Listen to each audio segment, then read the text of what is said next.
Hello, everyone. Uh, Back with another Clan Aura map exclusive. This one will be featuring myself, Isharu on white, irpirate on yellow, and Cirion on blue. Right now, just standard beginning of the game. Everyone just kind of gathers up all their crap and gets all their chicks in a row, as they say. I generally gather my air here, get some drop ships, place them there, and then I have my 6 Corsair over here, and then I generally send 8 over here, 2 Arb here. This is actually a mistake. I didn't really mean to leave Disha here, but I suppose I'll take it. I send out my air and my arbiter out to the middle of the map and try and clear out these missile turrets towards Valley of Tears. He sends his arbiter over here to kind of look into that. I believe that's just the guardians and stuff like that. So you really only need to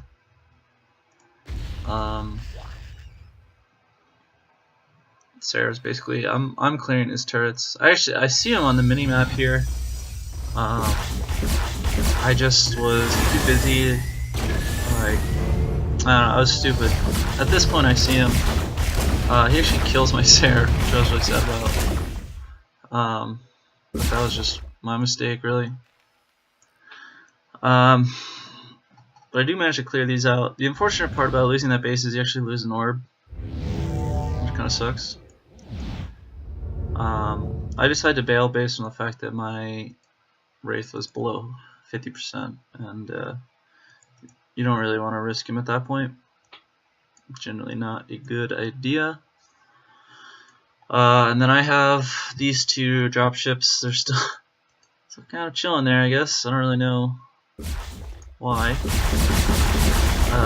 he sends Zagan, gets 2 shots off to right here. You can see Zagan, he starts with max ups. I mean, he is extremely powerful. He's arguably one of the best heroes in the game, at least in my opinion. To me, this guy is like super strong. Pretty crazy DPS on that guy versus everything, and obviously he's an enormous health pool as well.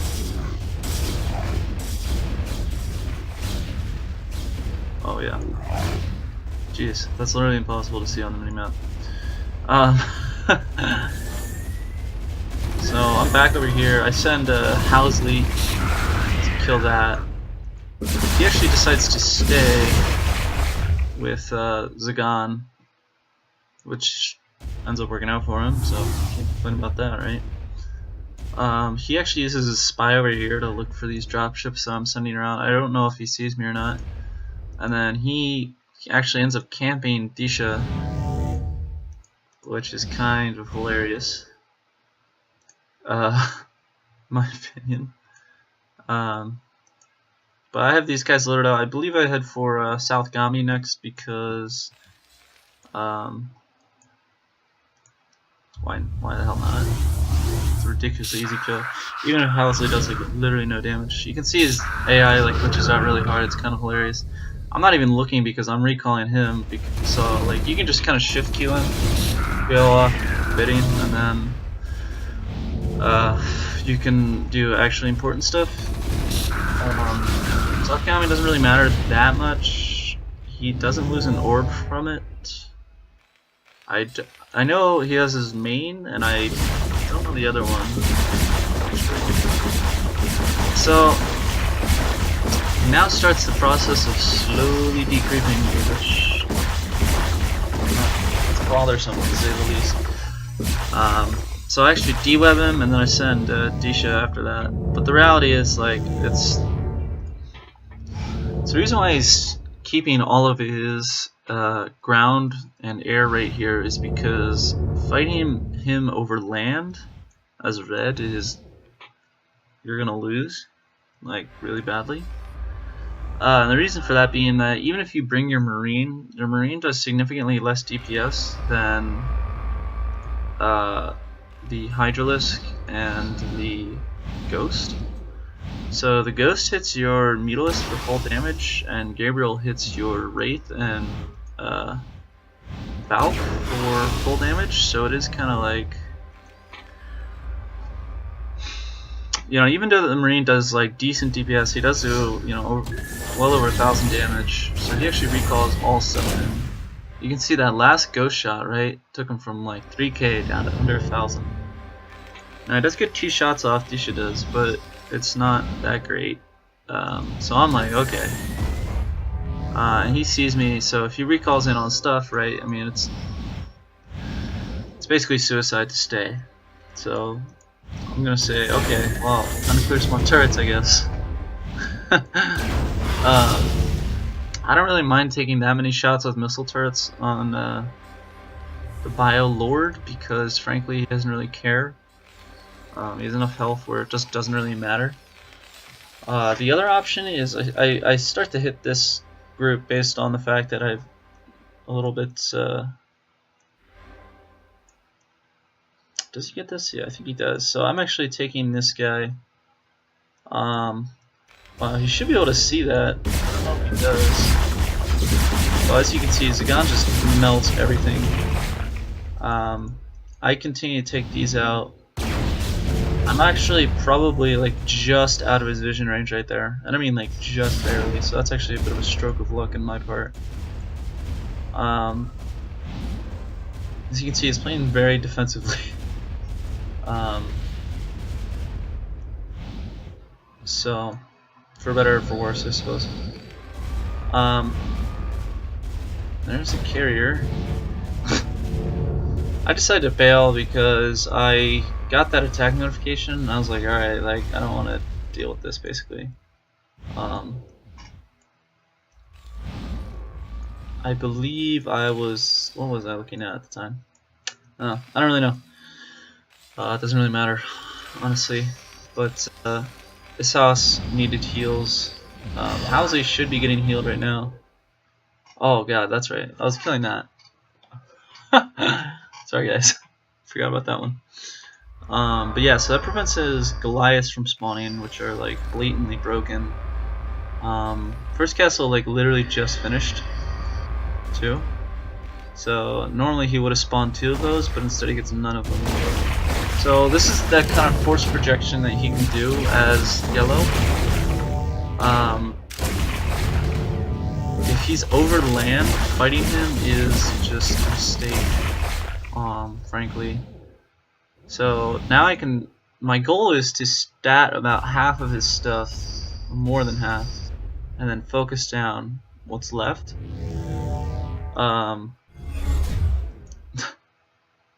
Actually, Stasis is my recon stealth pod, which is kind of hilarious in my opinion. And then he brings over the carrier. So the carrier is what really allows him to work over land, I guess. Or rather over air. And that's just because of the 8 range that carriers get. Now with this position, right, his air or his ground can't really protect that stuff. Now that was really sad. If he loses the carrier, I lose my Wraith, and Biolord gets out. I got a little bit greedy there, not gonna lie.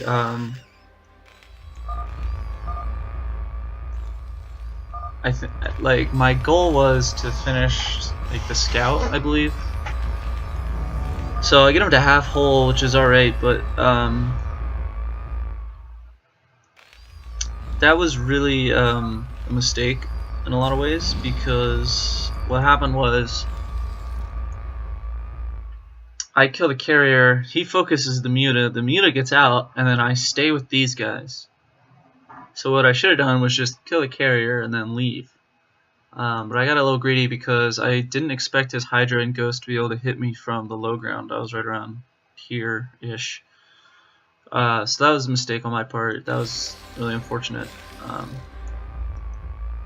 And I was a little sad about that. So, oh, speaking of pirate, he's right there. So he's now on 2 bases, with his 2 bases being Valley of Tears and his main, which is like Procyon Base of Operations. I don't know. Blue's actually over here. Nambasa. Ooh, Jesus, that was close. So he actually sees this. Oh no! I also lose that. It's funny because, like, I was a little pissed about that, losing that here. It's funny because, like, even a single volley from his ball will take about 5k off Biolord. And that's mostly due to Lee and the battlecruiser. Between the two of them, that's 4k-ish damage. Elidar actually doesn't do that much DPS, relatively speaking. That's because of the double armor and the minus 50% damage. I actually stay because he's literally nothing to stop this, so I'm just like, okay, well, might as well get an extra 2,000 damage on that. It's just kind of funny.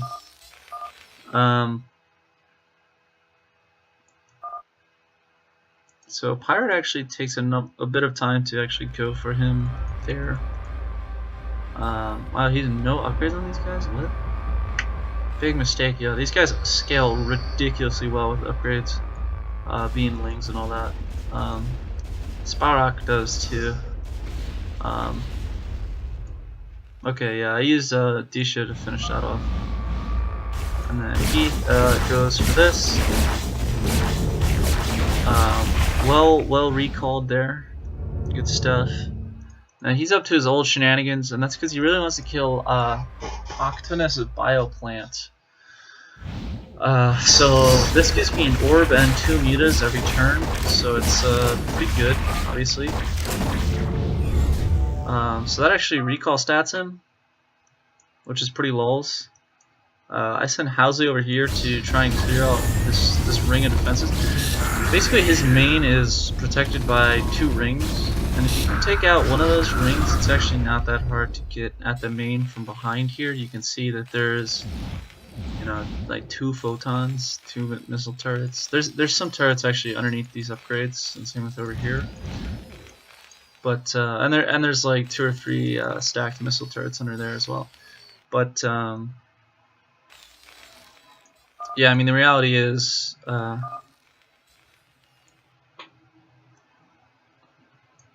killing this. The fact that all 3 of these photons are protected by 1 pylon. These 2 missile turrets are generally a good target. I would probably clear these 7, and then you generally have free reign for what's going on. It's a little bit slow on the Darkstorm. I believe I was looking over here. But yeah, I mean, I get that turret, and then I literally miss every single shot on this automated turret.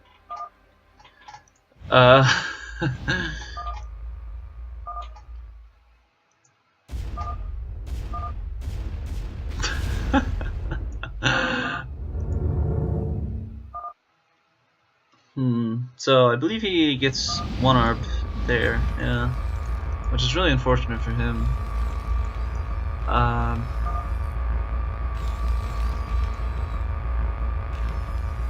Yeah, now Blue comes over here with his ARP because yeah, he wants to kill Pirate because last game Pirate came after him, and he's pissed about that, understandably. So I leave because I really just don't want to risk Housley with 2.8k health. But the good thing is Blue can just come in here and do whatever he wants. Now he should see this, or no, that's my Arbiter. I saw his Arbiter come this direction, so I expect him to come over here. With my goal is actually to stat him. He ends up bringing everything over here. Jeez, he's so much money. Oh, he sees me. So actually I'm like, okay, well, I don't want to fight him I leave with that. Isharu unfortunately has to leave the game. So I stat 3. I gets the jump on Sarahel. Sarahel gets 2 shots.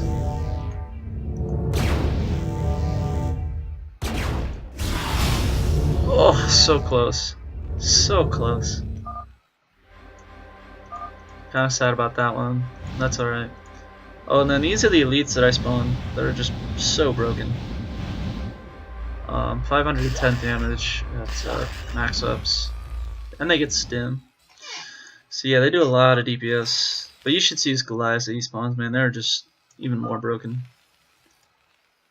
But yeah, now it's 2v1. It's basically impossible for him to hold. He's only lost a carrier though. So, I mean, that's not the worst thing in the world. It just means that his offensive abilities are nerfed significantly. See, that's what I mean then, like, that Hydralisk does so much DPS against armored. Fighting it is extremely difficult. You have to deweb it. Even if you deweb it, it's pretty easy to dodge. You should go, you just jump your own arm. Oh, that's funny. So even if you dodge, right, you should place the Hydra in, well, you should place the deweb in such a way that the Hydra, even if he's able to dodge, he has to dodge and then be out of range. So basically on edges and corners of the map, you can kind of take advantage of that, and it really makes a big difference in terms of preventing him from just completely ruining you. Now I'm like, okay, well, I guess we'll kill some turrets now. Red let me kill blue quick. See, the problem with letting him kill blue is the fact that I'm actually down a number of heroes, and as such, that would put me at a very significant disadvantage. And I say, no. Because quite frankly, that would be really bad for me. All these stupid heretic bios holders. So as soon as he brings these guys in, it just starts clearing up so fast, so quickly. The flip side of that is the fact that there's literally so much blue and red mass that it's really not easy to clear out all that crap. Which is kind of funny. So this is his last. So he brings down his last Arbiter. I have all of my Bio Starfighters that I've been saving up, as well as Bio Lord. Now what you can do is you can actually hotkey this guy in the same group as them, and then you can kind of do some really some neat micro tricks with that, basically. He does in fact not survive, and that's because Calor does insane DPS, and so he dies. Anyway, yeah, that's about it. I really enjoy this map. I think it's a lot of fun to play. Really intense, pretty well balanced in my opinion. Like red definitely has an advantage in the air, over water space. Yellow has an advantage over ground. Red space is also like really hard to actually defend, and that's because you have 1, 2, 3 bases that are very spread out. Now, if you can manage to hold these 3 bases, that you're pretty good. This one is also good to hold just because of the orb. And it's actually not that. It's not that. Well, it's not that easy to hold. It's not that hard to hold either. It all depends on your orb positioning. I would place. Well, depending on how adept you are with your arbiters, you can actually leave one like right around here, and you can get to there pretty quickly. You can also get to Octonus pretty quickly. And the other one should be here if it's still alive. or here, so that way you can protect this and Octonus at the same time. Alternatively, you should have one here, or somewhere over here, or actually down here, so that way you can just kill as many turrets. You want to just kill his ring of turrets that goes around his entire freaking base. Specifically, there's 3 missile turrets here that are very high value because they prevent you from getting value of tiers. There's actually a pylon right here. It's just a single pylon. Go back to when he was alive. So you can see the single pylon powers 5 cannons. So killing that means that if you take the right angle, you'll have a single missile turret hitting you if you use air. So you can place your Wraith and your Muta right around here. They can hit it, and they'll be getting hit by a single missile turret, aka ridiculously easy op. What else? Yeah, clearing this back part, same deal. Killing the pylons, in my experience, is far more efficient than killing the photons. Although, frankly, I mean, you should kill all of them in order to deny him vision. Even if they're unpowered, they still give him vision. Yeah, once you kind of crack open this layer, it's actually somewhat easy to get to his main. Going from like this angle is pretty hard, mostly due to these large turret stacks. I've tried it a couple times, doesn't really work too well. Same with this angle. It's a lot more distance to cover, and there's a lot more turrets in the way. What it means though is you do have to send your Arbiter all the way around, which means you can't exactly run it back to your base, and it means that if, say, your other Arbiter in your base gets stasis, then it's a big problem. Yeah. Maybe I'll do some tutorials on other quote tutorials unquote on other factions eventually. I really enjoy playing Red. I think it's a lot of fun. It mirrors Majin from Wawap a lot, which is another one of my favorite factions. Yeah, anyway, thanks for watching, and I'll see you guys next time.